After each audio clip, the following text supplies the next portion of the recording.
করে মনোহর এবং বেলাবো থেকে যারা এখানে উপস্থিত আছেন তাদের সকলকে আমি করজোড়ে সালাম জানাচ্ছি। প্রিয় নেতৃবৃন্দ, বক্তব্য আসলে সময় নাই, এত অল্প সময় রয়েছে। আমার পরেও আরো কয়েকজন বক্তা রয়েছেন, ওনারা বক্তব্য রাখবেন। প্রধান অতিথি বক্তব্য রাখবেন, বিশেষ অতিথি বক্তব্য রাখবেন। বিশেষ অতিথির মধ্যে আজাদ নজরুল ইসলাম আজাদ বলেছে একটু আগে যে বিগত আন্দোলনে এই ঢাকা সিলেট মহাসড়ক বন্ধ করার ব্যাপারে খুব সাহসী ভূমিকা রেখেছে। আমরা কিন্তু তা দেখেছি। এই নরসিংদীতেও কিন্তু আমরা দেখেছি, এই নরসিংদীতেও কিন্তু আমরা দেখেছি যখন আন্দোলন হয় এই নরসিংদীর মানুষ, মাধবদীর মানুষ কিন্তু ঢাকায় একটি বিপুল বিক্রমে গিয়েছে, আমরা দেখেছি। এই নরসিংদীর মানুষের আন্দোলন সংগ্রামের ইতিহাস নতুন নয়। বাংলাদেশের অভ্যুত্থানের পর থেকে, অভ্যুত্থানের সূচনা থেকে 52 ভাষা আন্দোলন, 69 গণ অভ্যুত্থান, 71 মুক্তিযুদ্ধ, 90 গণ আন্দোলন, 11 মনিউদ্দিন ফখরুদ্দিনের বিরুদ্ধে সর্বশেষ 24 আন্দোলনে নরসিংদীর ভূমিকা সবসময় সামনের কাতারে ছিল। নরসিংদীর মানুষ ভয় পায় না। নরসিংদীর মানুষ প্রতারণা, ষড়যন্ত্রকে ঘৃণা করে। নরসিংদীর মানুষ বুক ফিরিয়ে সত্য কথা বলতে ভয় পায় না। আর তাই এই 64 জেলার মধ্যে নরসিংদীর মানুষ কিন্তু ভিন্নভাবে মূল্যায়ন করে। যদিও ধানের মধ্যে কিছু চিন্তা থাকতেই পারে, আমি সে কথা বলছি না।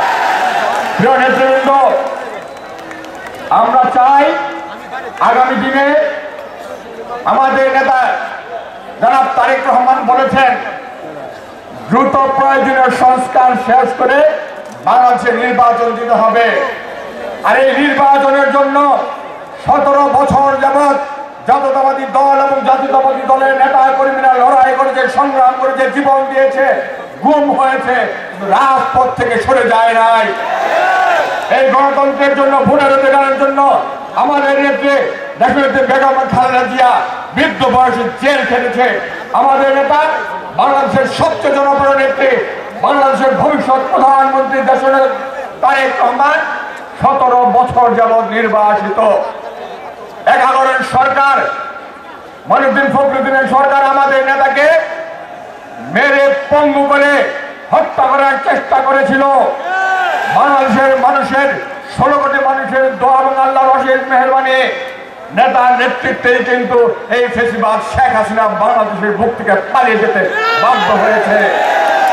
আমরা বলতে চাই, শেখ হাসিনাকে বাংলাদেশের মাটিতে এনে বিচারের ব্যবস্থা কিন্তু করতে হবে। যদি বর্তমান সরকার পারে ভালো, আর যদি না পারেন আপনারা নির্বাচনের ব্যবস্থা করেন। নির্বাচিত সরকার হেসে এই ফ্যাসিবাদ শেখ হাসিনার বিচার বাংলার মাটিতে ইনশাআল্লাহ নিশ্চিত করা হবে। আমরা বলতে চাই, আগামী দিনে রাজনীতি হবে মেধা, প্রজ্ঞার, জ্ঞান বিজ্ঞানের প্রতিযোগিতার।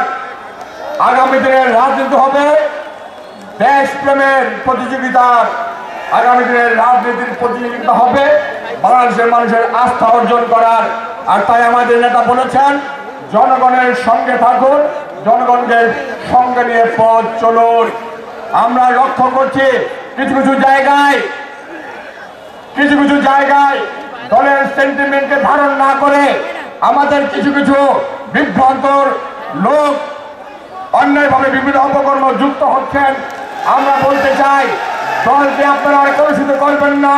দেশনেত্রী বেগম খালেদা জিয়া এবং দেশ নায়ক তারেক রহমানের মেসেজকে বুকে ধারণ করে আগামী দিনে জনগণের কাছে যান, জনগণের ম্যান্ডেট নেন এবং জনগণের স্বপ্ন বাস্তবায়ন করার জন্য আপনারা কাজে নেমে পড়ুন। তাহলেই এই 24-এর চেতনা, 90-এর চেতনা, 1/11-এর যে সংগ্রাম, 71-এর চেতনা, 69-এর গণ অভ্যুত্থানের যে চেতনা, সেটিকে বাস্তবায়ন করা হবে। সেই লক্ষ্যে নরসিংদী জেলা বিএনপি এবং অঙ্গ সংগঠনের নেতৃবৃন্দ ঐক্যবদ্ধভাবে কাজ করবে এবং এগিয়ে যাবে। সে প্রত্যাশায় আমি আমার সংক্ষিপ্ত বক্তব্য শেষ করছি। আল্লাহ হাফেজ। বাংলাদেশ জিন্দাবাদ, জাতীয়তাবাদী দল জিন্দাবাদ, শহীদ প্রেসিডেন্ট জিয়া রহমান অমর হোক, দেশনেত্রী বেগম খালেদা জিয়া জিন্দাবাদ, আগামী দিনের রাষ্ট্রনায়ক জনাব তারেক রহমান জিন্দাবাদ।